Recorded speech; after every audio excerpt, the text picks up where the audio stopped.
Hello दोस्तों, आप सभी का दिल से स्वागत है इस चैनल पर। और आज हम कंटिन्यू करेंगे बर्सर्क की मांगा द गार्जियन ऑफ डिजायर को। इस अमेजिंग मांगा को लिखा है केंटारो मिउरा ने। दोस्तों, अगर आप इस वीडियो को पहली बार देख रहे हैं तो इससे पहले की वीडियो चैनल की प्लेलिस्ट पर मिलेगी, जिसका लिंक ऊपर आई बटन और नीचे डिस्क्रिप्शन पर है, जहां आप जाकर कहानी को समझ सकते हैं। दोस्तों, अगर आप चैनल पर नए हैं तो वीडियो को लाइक करें और चैनल को सब्सक्राइब करें अगर आपको मेरी मेहनत पसंद आए तो। मांगा की शुरुआत टाउन से होती है, जहाँ पूरे शहर के लोग कासल के ऊपर तूफान को देख रहे हैं। आपको याद होगा berserk the golden arc 3 the advent में भी ऐसा ही तूफान था, जब ग्रिफिथ, गट और बैंड ऑफ हॉक दूसरे डायमेंशन में थे। तो चारों गट, काउंट, थ्रेसिया और पक दूसरे डायमेंशन पर हैं और गॉड हैंड उनके सामने हैं और पक उन्हें देखते ही समझ जाता है कि ये गॉड हैंड्स हैं। ग्रिफिथ को देखते ही गट का गुस्सा बाहर आने लगता है और वो जोर से उसे पुकारता है। पक अभी भी समझने की कोशिश कर रही है कि ग्रिफिथ कौन है। गट को देखते ही ग्रिफिथ, जिसे अब तक वो इग्नोर कर रहा था, कहता है कि तुम कीड़े की तरह अभी भी पनप रहे हो। ग्रिफिथ का ये घमंड भरा जवाब गट ने एक्सपेक्ट नहीं किया था।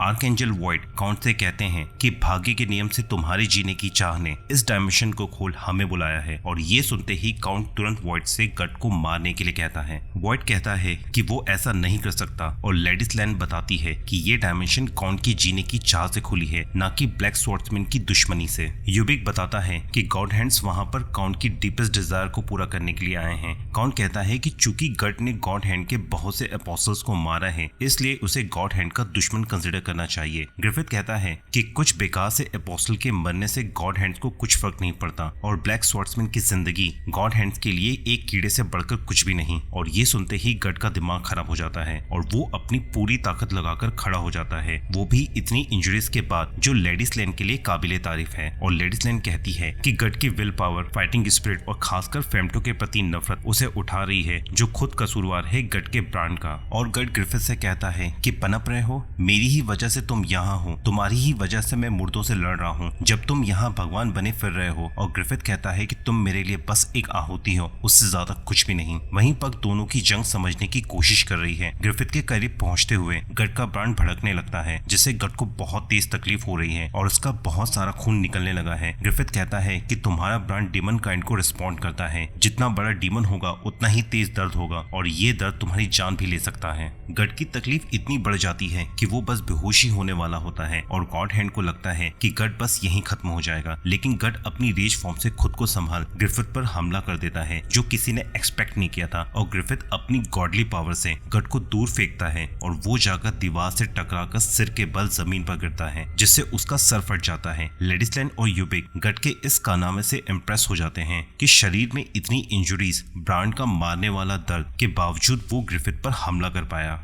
ग्रिफिथ ने गट पर हमला कर अनइंटेंशनली काउंट की इच्छा पूरी कर दी और अब इन सबको छोड़ वॉइड काउंट से उसकी डीपेस्ट डिजायर के लिए आहुति देने के लिए कहता है, जो काउंट गट को आहुति के तौर पर देना चाहता है, जो गॉड हैंड के हिसाब से काफी नहीं है, क्योंकि एक तो वो पहले से ही ब्रांडेड है, दूसरा सेक्रीफाइस के तौर पर किसी ऐसे को ही दिया जा सकता है जो देने वाले के दिल के सबसे करीब हो, ताकि उसको कुर्बान कर वो इंसानियत खो दे, जिससे उसके अंदर की असली बुराई फूट कर बाहर आए। और इससे गॉड हैंड्स का मतलब है कि काउंट थ्रेसिया को सैक्रिफाइस करे। दरअसल उनका मकसद है कि काउंट मनुष्य जीवन की सभी बंदिशें तोड़कर पूरा इविल डीमन बन जाए और थ्रेसिया उन बंदिशों का आखिरी सिरा है। तब भी काउंट इसके लिए तैयार नहीं होता और यूबिक कहता है कि उसे अपनी डीपेस्ट डिजायर को पूरी करने के लिए थ्रेसिया को कुर्बान करना होगा, जैसा उसने पिछली बार किया था। और पिछली बार सुनते ही थ्रेसिया शॉक में आ जाती है, जिसकी उसे कोई जानकारी नहीं है। काउंट यूबिक के सामने गिड़गिड़ाता है, लेकिन फिर भी यूबिक एक स्फीयर बनाकर थ्रेसिया को बताता है कि 7 साल पहले काउंट ने क्या कुर्बान किया था। यूबिक थ्रेसिया को उसकी माँ और उसका परिवार दिखाता है। उस समय राज्य में बहुत से पैगन्स थे जो अपने रिलीजन को बहुत मानते थे और काउंट ने उन हेरिटेज को खत्म करने के लिए पूरे राज्य में सफर किया और वो कई दिनों तक बाहर भी रहता।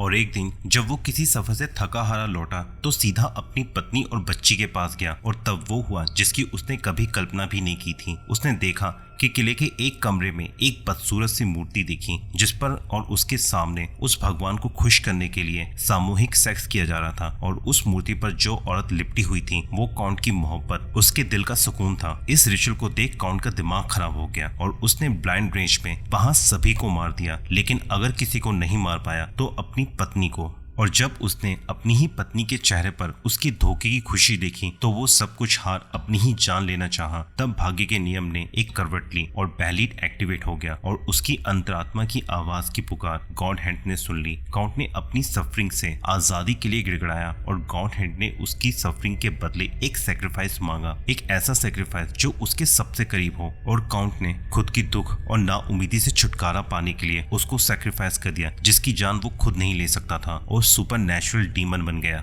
गॉड हैंड अभी भी उसे वही मौका फिर दे रहे हैं जिससे वो आखिरी सिरे को तोड़ आजाद हो जाए। तभी गट को होश आता है और वो धीरे से पग को अपना सीधा हाथ ठीक करने के लिए कहता है। गॉड हैंड काउंट से फिर पूछते हैं कि क्या वो थ्रेसिया को सेक्रीफाइस करेगा या नहीं, लेकिन वो अभी भी हिचकिचा रहा है और गॉड हैंड उसे बताते हैं कि तुम्हारी जिंदगी खत्म पर है और मरने के बाद भी तुम पर हमारा ही अधिकार होगा। और ग्रिफिथ एक पोर्टल ओपन कर देता है। पग गट को ठीक कर ही रहा होता है कि एकदम से वो परेशान हो जाता है और उसे एहसास होता है कि जिसे बहुत बड़ी कभी न खत्म होने वाली दुनिया जहाँ जहान भर की बुराइयां हैं और उस पोर्टल से एक दुनिया खुलती है। ग्रिफिथ बताता है कि ये हेल का छोटा रूप है और उसके मरते ही उसकी आत्मा को नर्क ले जाया जाएगा जहाँ वो अनंत तक भटकता रहेगा। और यही हश्र उन सभी का होता है जिन्हें डीमन काइंड पकड़ लेते हैं। और ये सुनते ही पग गट की तरफ देखती है क्योंकि वो भी उनका ही शिकार है। और अब काउंट के पास दो ही रास्ते हैं कि या तो वो अपनी बेटी को कुर्बान कर दे या अनंत तक नर्क में भटके। और यूबिक काउंट को कन्विंस करने की कोशिश करता है ताकि थ्रेसिया ब्रांडेड हो जाए जिससे उस पर सिर्फ डीमन काइंड का हक हो। और काउंट की सांसें उसका सांस छोड़ने लगती हैं, उसका शरीर ठंडा पड़ने लगता है और इन सब में उसे उसकी बेटी, उसका परिवार याद आता है। और तभी नर्क से लाशों की एक डोर आती है काउंट को ले जाने के लिए जो उसके शरीर को पकड़ती है। और उन मुर्दों में एक मुर्दा वर्गस भी है जो काउंट के शरीर से उसकी आत्मा को निकाल कर अपने साथ ले जा रहे हैं। और काउंट बस अपनी बेटी को पुकारता है। थ्रेसिया भी अपने पिता को हमेशा के लिए नर्क में गुम होते हुए देखती है। वहीं वो मुर्दे अब गट को ले जाने आते हैं क्योंकि वो ऑलरेडी सेक्रीफाइस है। ग्रिफिथ को देख गट तुरंत अपने आर्म कैनन में बारूद भर ग्रिफिथ की तरफ फायर करता है जिसे वो अपनी पावर से रोक लेता है और उस धमाके से गट आजाद हो जाता है। जाने से पहले ग्रिफिथ गट की तरफ एक आखिरी बार देखता है और वो तूफान टाउन से चला जाता है। कासल में बैलीड और गट गिरते हैं। पग को रियलाइज होता है कि वो वापस आ गए हैं और वहीं थ्रेसिया अपने पिता के मरने पर रो रही है जिनका मृत शरीर वहां पड़ा है। पग थ्रेसिया को संभालने जाता ही है कि वो पग को झड़प देती है और अभी भी उस हादसे से उभरने की कोशिश कर रही है और वापस अपने कमरे में जाना चाहती है और यहाँ रहने के बजाय वो मरना पसंद करेगी।